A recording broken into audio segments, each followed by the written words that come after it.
resources, inspiring interviews, business practices, and practical advice to take your art career to the next level. Join Sergio Gomez in today's Artist Next Level and get ready to take control of your career.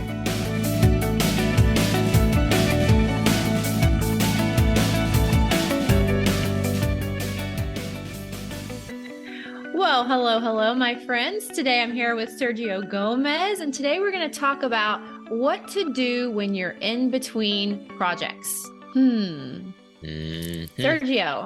you ever find yourself in between projects wondering, what next? Many times, and I think that's a great topic. Thanks for bringing it up because I think that's a good one. It often happens, like, particularly for me, like, there's a show or a body of work that I'm building, turn in the artwork, drop it to the gallery, and then you get back in the studio and like, you get like this in-between period, right? Or something that you started and it's done. And I'm kind of a little bit in that moment right now. Usually for me, kind of like winter, I do like these small works, at the end of the year. And then after that, it's like, okay, now what? Like, how am I going to set the tone for the new year? So I'm kind of like in that weird space. How about you? Well, yeah, then it's a perfect topic for us today then. Yeah, you just had your big show too recently, right? I know. That's why I was thinking about this, because I think a lot of artists can relate, because when you've done a big show or a project that you've been working on for a while and then it's over, and then you can feel sad. You kind of maybe get some little depressed feelings, like wondering, what am I supposed to do next? And you can kind of feel lost. And I think if you don't realize that you're not alone in that process, that you may start to feel like you're the only one. And so I just want to let you guys watching today know that you are not the only one. All artists go through this. And so you can just sit back and relax and know that this is completely normal. Yeah, no, I totally. And I think maybe like sharing some strategies or some of the things that we do to kind of keep motivated. Because I think that sometimes what happens in that period of time, like, you lose motivation, you lose a little bit of the drive, and because the deadline is not there, right? Or the excitement. Right. So it's hard to get back at it. Sometimes you get back at it quickly if you have other things already lined up, but other times takes longer. And I know also, I think the pandemic, because we all went through it, then kind of as we started to get back on the swing of things, the pace of things seem a little different. I don't know if that's the same for you, but, we're still a bit awkward sometimes.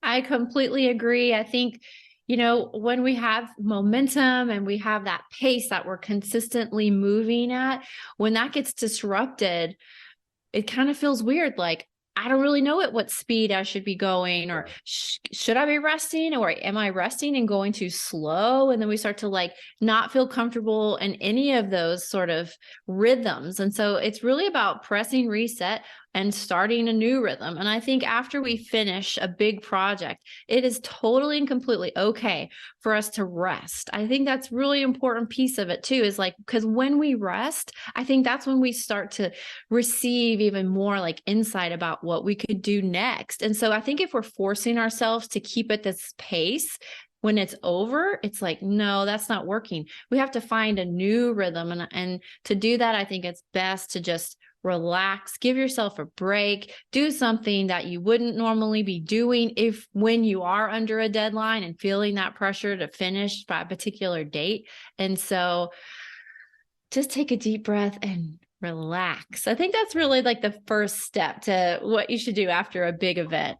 Yeah, no, I totally agree. I even talk about that, I like to even think of it in my marketing, as well. Like, I like the idea of the push and pull. So, you're pushing for your marketing, you're showing up often because you don't want people to miss whatever you're doing, and you're talking about it, you're promoting it, you go live, you do a post, you do a reel, you do a story, and so that you're pushing, but then you cannot push forever. I think it's also good to, like, you push, but then you let go, you pull back, and you relax, and I would say, like, enjoy being an artist, right? And without those pressures, I have to be pushing 24/7, because I don't think nobody can keep up with that rhythm, and even though if sometimes it feels like the moment we go into social media, everybody's pushing, but it's just a perception. Definitely. I think our lives are just like the oceans that ebb and flow. Like, we are going to be working towards something, and then we're going to be releasing something. And I think that feeling should be so natural to us that when we do finish something big, to just really relax. And what you said with social media, that completely resonates with me, because I was just promoting my event, and then it's over. And now I just want to like give people a little bit of a rest from looking at my face, you know? Although it was really great, for those of us who are far away, to see kind of what you were doing, and then to see some of the pictures of the event, the stage and the yellow background and your guitar on the side. I thought that was really cool. I feel like, oh, that's amazing.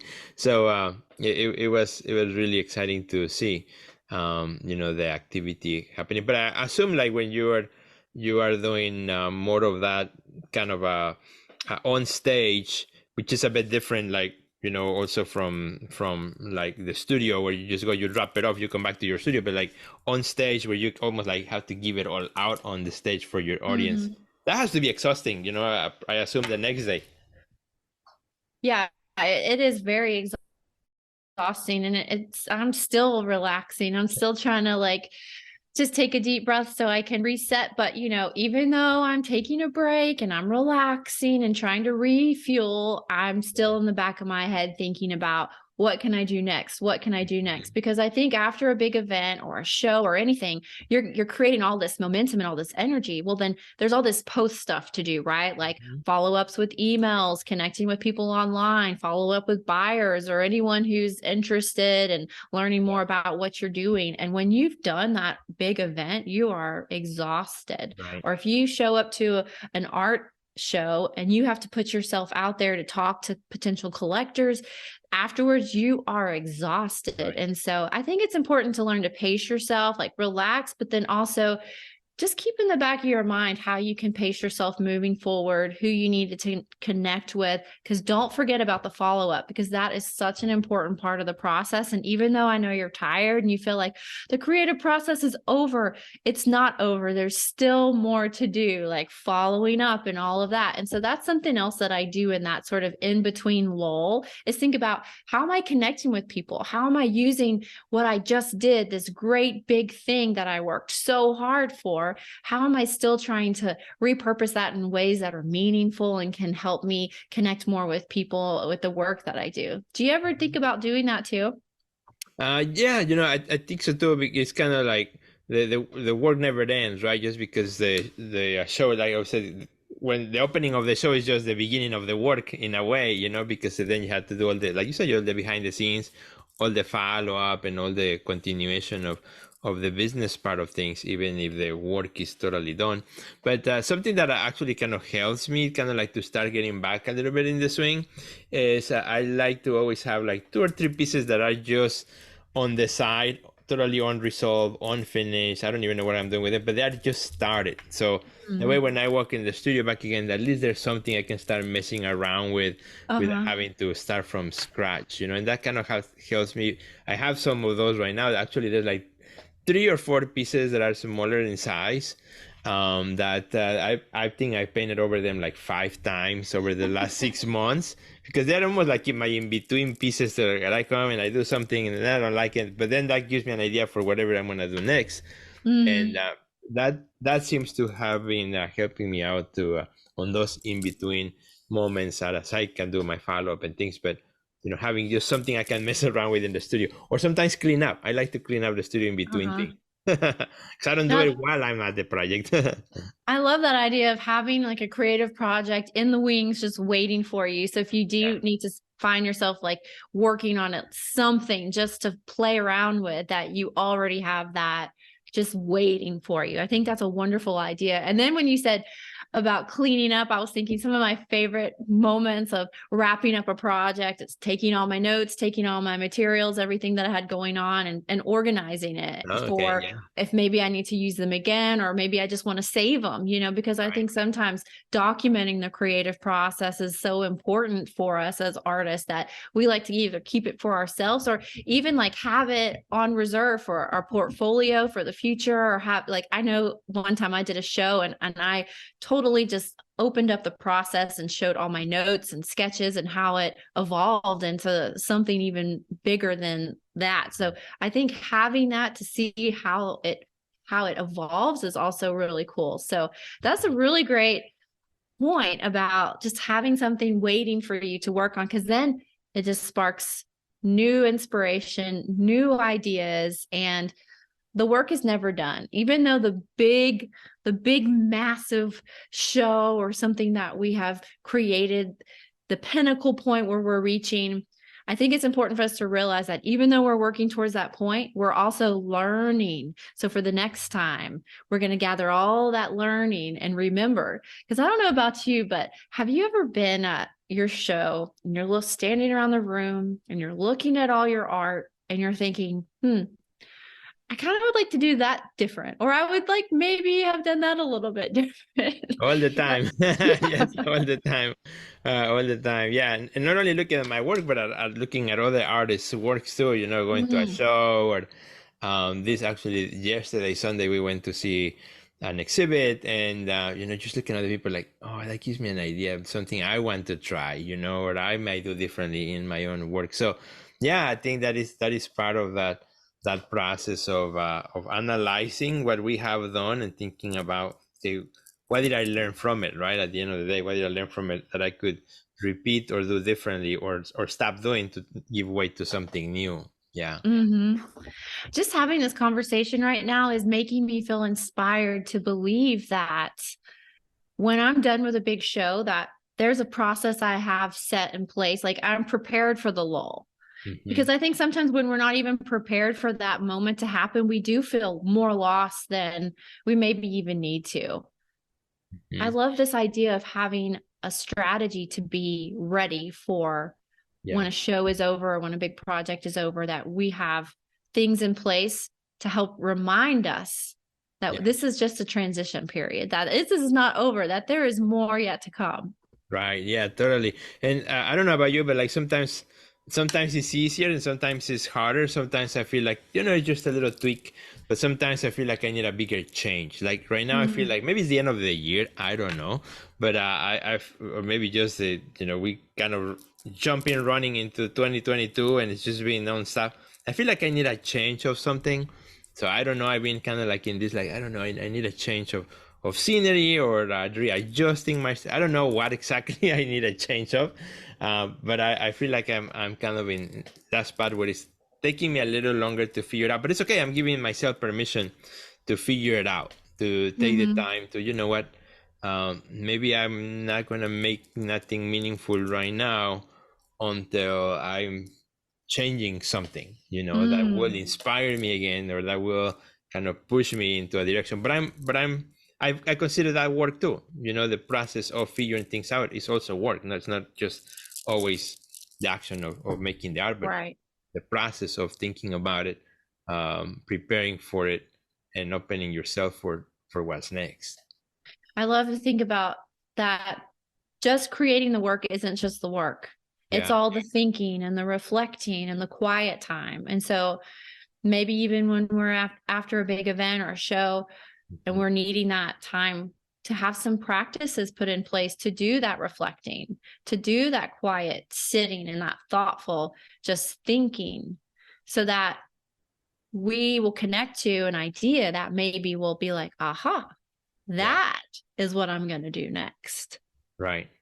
And where we would have maybe never stumbled upon that had we not actually taken the time to sit and reflect.